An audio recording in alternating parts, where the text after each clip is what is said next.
This really is an important time to talk about sage grouse. We have Alan Matheson. You're here with me, and is Kathleen Clark here? Kathleen, come on up. Kathleen, as you know, has got a wealth of experience, not only working with Governor Leavitt and his administration, our Department of Natural Resources, and doing things to help protect and find the balanced approach to BLM lands. But then she went back to Washington, D.C. as the BLM director under President Bush, and has done a lot of good work out of Washington for our BLM management. And we're fortunate to have her back here working with us in the Department of Natural Resources and Agriculture and helping us on many different issues. But one that she took the lead on with Alan Matheson was the sage grouse protection. Just to kind of set the table for you, just by way of history, a lot of you know that the U.S. Fish and Wildlife Service is under court order by this coming September to list the sage grouse, the greater sage grouse. And the concern we have here in Utah is in doing so, it would have a significant, devastating impact on our economy. It's whether it's our farmers and ranchers and what they're doing to keep the family farm and the ranch alive, whether it's our natural resource extraction, our energy development. Again, the listing of the sage grouse would have a devastating effect on the economy, particularly for rural Utah. So it's important that we, in fact, address this without listing the sage grouse. And we've been working for many years to develop a plan that, in fact, will protect the sage grouse. And we have sage grouse in 11 states. We're one of 11 states. We have only about 4% of the overall population here in the United States of sage grouse.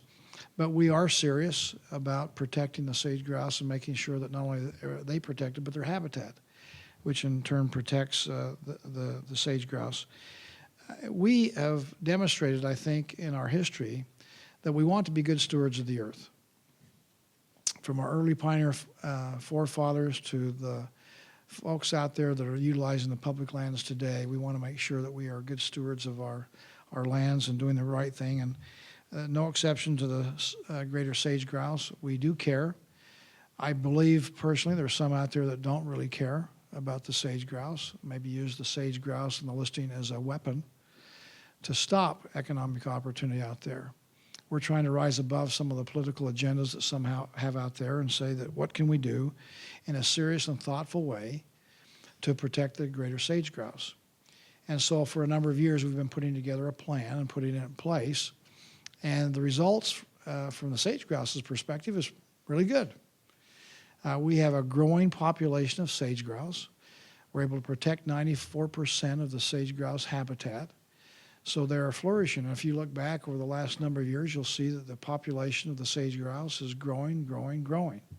So the trajectory is good for the future of the sage grouse, and protecting 94% of the sage grouse that are out there and allow them to continue to grow and multiply as they should.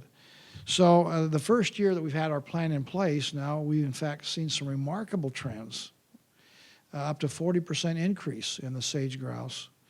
And although that may be a little more robust than the average will be, it certainly gives us encouragement that this plan actually is going to work in a very significant way. So we do care about the greater sage grouse. We care about its habitat, and we want to make sure that that habitat and the sage grouse are preserved and protected so they can continue to flourish as part of our overall flora and fauna of Utah.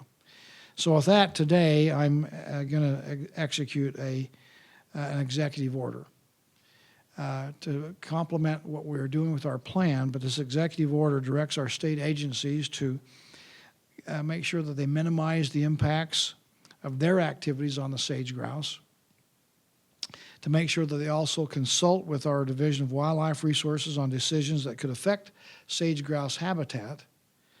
3, to incorporate the directives of the conservation plan in their operations. So let's make sure we consult the plan and make sure that it fits and we're doing things that would be appropriate. And then report on those efforts so we can track and have data that we can use to, as we continue to go forward, to make sure that the plan continues to work. These are important steps as we go forward. Really, we're interested here in Utah of looking forward. The challenges are in other states for the Greater Sage Grouse. We're having success in Utah. We think we're an example of how to do it. The process of the plan should be noted. We've brought all the stakeholders together, from developers to environmental people to those who have got business interests, local leaders, farmers, ranchers. We've brought stakeholders together from all walks of life and say, what can we do to protect the Greater Sage Grouse and its habitat? And that's really the inception and the coming together, really, of a collaborative effort to give us the plan that we have here today. So we're augmenting that today with an executive order, which shows that I think to anybody who's listening and paying attention that Utah really is serious about this. And this transcends politics. It really is about protecting the Greater Sage Grouse and its habitat. So with that, I'm going to sign here, but before, Kathleen, anything you'd like to make note, you or Alan, about this process or anything? Come and say a word. Utah's had a rigorous process, and we have involved many stakeholders, and the counties have been very much involved. I think we could go around this room and name many people here that have contributed and participated. So this is really a team effort. It is an effort that we want to be long-term and to continue to involve and engage everyone. It's an honor to be involved in this, and Governor, I appreciate the opportunity. Thank you. Thank you, Kathleen. Alan, anything you need to add? We're okay. Okay. Well, we'll open up for a couple of questions here. Let's do the signing. And Representative Noel, if you'd like to come up, Mike, Kevin, Luann, Attorney General, Sean, Greg. anybody who wants to be in the picture. This is a photo op.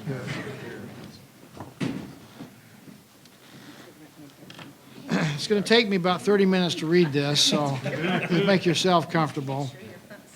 Anyway, there's a lot of whereases in this thing, but it's an executive order implementing the Utah Conservation Plan for the Greater Sage Grouse. And I'll just read the now therefore clause. Now therefore, by virtue of the authority vested in me by the Constitution and the laws of the state, and to the extent such actions are consistent with the statutory obligations and authority of each individual state agency, including those obligations found in Title 631, Chapter 3 of the Utah Code, otherwise cited as the Private Property Protection Act, I, Gary R. Herbert, Governor of the State of Utah, to hereby issue this executive order providing for the following, which is, again, long pages and items of what we need to be doing in order to preserve and protect the sage grouse and its habitat. So with that, I will take the official pen here and put the official signature. This is the action shot, Ashley. All right, now everybody clap.